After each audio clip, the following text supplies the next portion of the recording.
You can literally start your business online with a few minutes of your time, guys. It is so easy. It makes it incredibly easy to start corporations or LLCs before you're ready to even do anything with them, to allow them to age or whatever the case may be. Start some companies for your children, and Bizze will keep you organized and keep you in good standing. Now, if you haven't joined the credit community, this is where all this information is going to be, but we're going to do a quick tutorial on how you can start your business online using Bizze just in 5 minutes, okay? You don't have to overcomplicate it. First thing that you need to do is pick what type of entity you are going to be, whether that's an LLC, an S Corp, C Corp, or a nonprofit. I broke down everything in our school community on what would be best and the different advantages to each.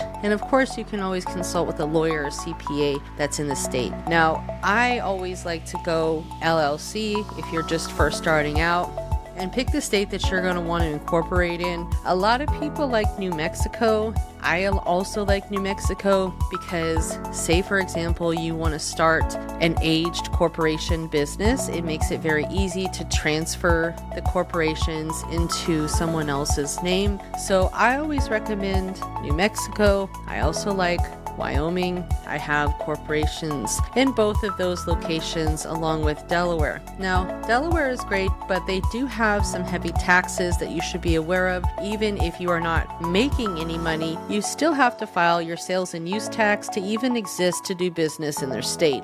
Florida is another really popular state, so just choose the state that you're going to move forward with. In this case, we're just going to select New Mexico. We're going to click on Start My Business. It is so easy, guys. So what we're going to do here is we're going to select the package that we want.